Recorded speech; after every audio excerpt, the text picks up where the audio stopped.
este lugar, fui criado bajo una religión popular, apostólico romano. Fui criado como católico.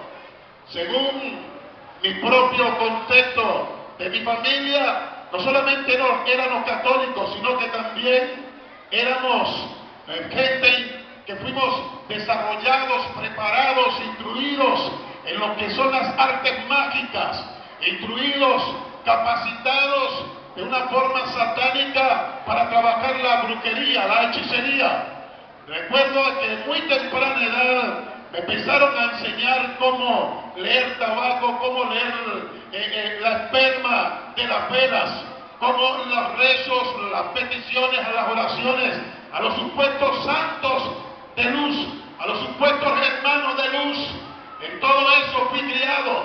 Mi cuerpo fue desarrollado y fue desarrollado como materia. Estoy usando los términos que usan ellos mismos.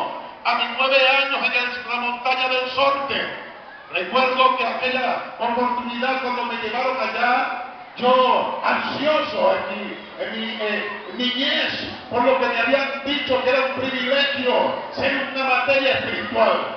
Ansioso porque me habían dicho que era un privilegio servirle a María Yonza, a Felipe, a Huertaipuro, a Nicanor, a la corte vikinga, a la chamarrera y a todas las cortes que me enseñaron a venerar y adorar. Y para mí, en ese entonces, me sentía regocijado porque me lo instruyeron mis padres, sin saber lo que la Biblia dice, desconociendo el mandato divino de no apostrarse ante las imágenes, desconociendo lo que la Biblia dice, que al brujo y al hechicero no le permitirán la vida, dice la Biblia en el Antiguo Testamento, y que en el Nuevo dice que el brujo y que el santero, el palero que no se arrepiente, no verá el reino de Dios, que no entrará en el reino de los cielos.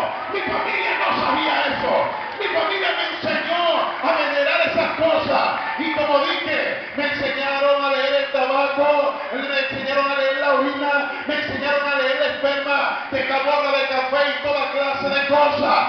Y en esos 9 años, allá en la montaña del Sorte, por primera vez un demonio, un espíritu, un santo, entre comillas, posesionó mi cuerpo. 9 años tenía y recostado haciendo una velatoria, una sesión que no voy a explicar en este momento, una sesión en la que se cuesta la persona, se invoca unos santos patronos, un santo protector, una corte protectora, y se supone que vienen esos santos a proteger a ese alguien y a ministrar dentro de esa persona. Y ahí estaba yo siendo consagrado a Satanás inocentemente, sin saber lo que hacía. Estaban consagrando mi cuerpo, estaban consagrando mi mente, estaban consagrando mi alma al príncipe de las tinieblas.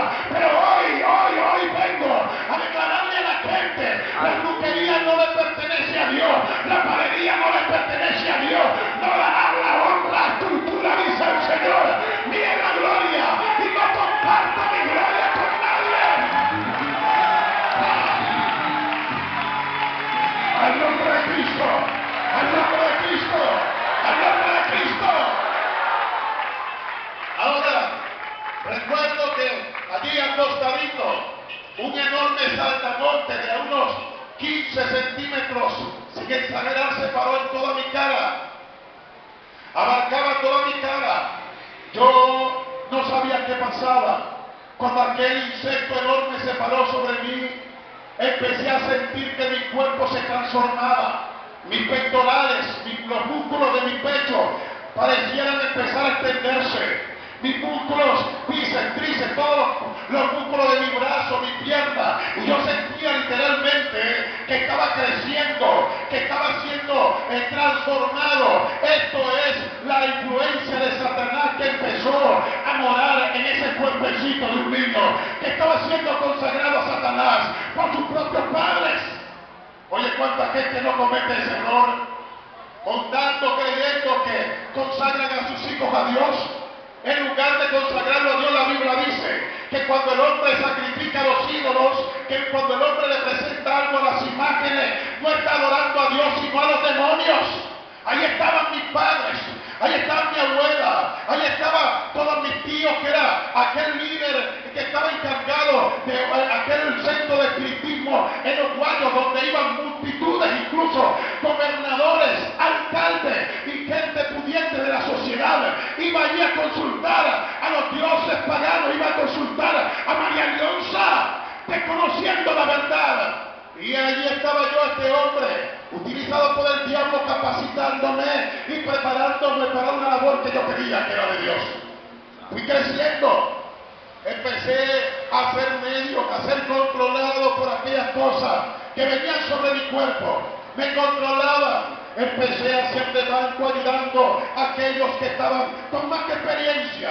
Hasta que de repente aquellos supuestos santos decían que había sobre mí tal fuerza en la materia, que tenía el poder y que trabajaría con una corte llamada corte celestial y podía trabajar con todas las cortes que el diablo se había inventado. Y yo me creí esa mentira y seguí preparándome en esas cortes y seguí consagrándome haciendo los trabajos de espiritismo que mi familia hacía, noche entera haciendo embajadas espirituales, consultando a fulano y a mengano y tomando nuestros cuerpos usados para que esos espíritus bajasen y ministraran a la gente. Oye, mi estimado amigo, mi estimada amiga, pero a pesar de todas las cosas que yo podía ver en mi vida, tomar mi cuerpo, y a pesar de que yo podía ver a mi familia, a mis tías, a mis tíos, y podía ver en la montaña del Sorte, en las sesiones privadas que se hacían en el centro de espiritismo,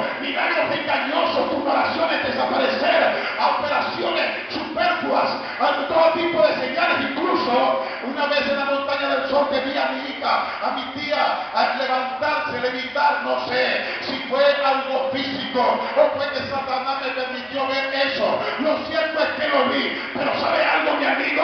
Jamás vi a Changó cambiar a un homosexual, jamás vi a Yemayá, a Gregorio cambiar a alguien adicto a la droga, jamás vi a María Leonza romper las cadenas de la adicción de nadie. Milagros engañosos hace el diablo, señales para que la gente siga creyendo en esa mentira, creyendo de que algo ocultan los hechiceros, los paleros, creyendo que Dios está ahí. Pues tengo una palabra reveladora para todo el que me oye y me ve. Dios no está en el hechicero, Dios no está en el santero, Dios no está en el palero, Dios no está en la bruja de la esquina. Dios habita en un